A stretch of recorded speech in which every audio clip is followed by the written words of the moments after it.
One afternoon, Mary sat on her balcony, flipping through an old notebook she had kept in her 20s. It was filled with lists. Mary no longer woke up every morning feeling like she had something to prove. She no longer measured her worth by how many accomplishments she had or how much society expected of her. Instead, she woke up and asked herself, what do I want to experience today? She started traveling, nothing extravagant, just small trips to places she had always been curious about. She walked through markets she had never explored, ate food she had once dismissed, and sat by the bus stops just to see the struggles of the evening ride. She started saying yes more often. Yes to spontaneous weekend road trips with friends. Yes to invitations to dinner parties, even when she didn't know everyone there. Yes to things she had once dismissed as distractions because maybe, just maybe, they weren't distractions at all. Maybe they were life. At 49, Mary wasn't worried about what people thought of her anymore.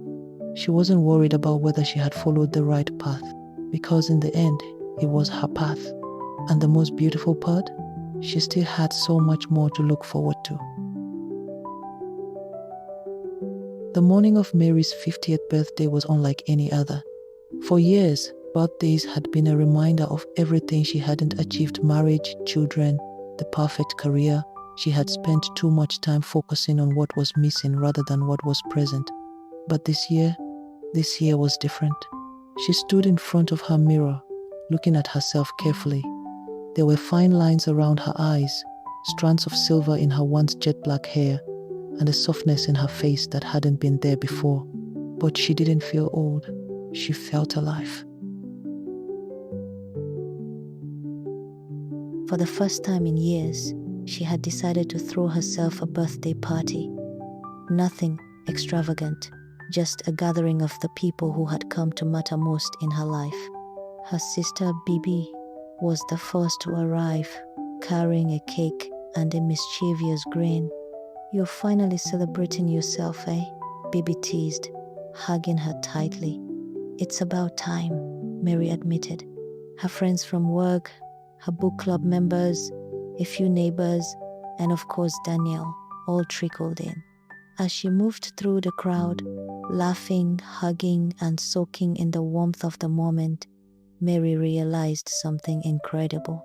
She was loved deeply, not in the way she had once imagined, not because she was someone's wife or someone's mother, but because she was herself. As the evening wound down and the guests left, Mary found herself sitting on the balcony with Daniel, looking up at the stars. "You know," she said, sipping her wine, "I used to be so afraid of turning 50. Daniel chuckled. "Why?" "Because I thought it meant I had failed, that I had run out of time to build a life worth living." Daniel turned to her, his gaze steady. "And now?" Mary smiled. "Now, I know life doesn't have an expiration date." She had spent so many years thinking she had missed her chance at happiness. But the truth was, happiness had been waiting for her all along. She just had to be ready to accept it. Mary didn't know what the future held. Maybe she and Daniel would grow old together. Maybe they wouldn't. Maybe she would travel more, write a book, or mentor young women who were walking the same path she once did. But for the first time in her life, she wasn't worried about the future. She was too busy living in the present.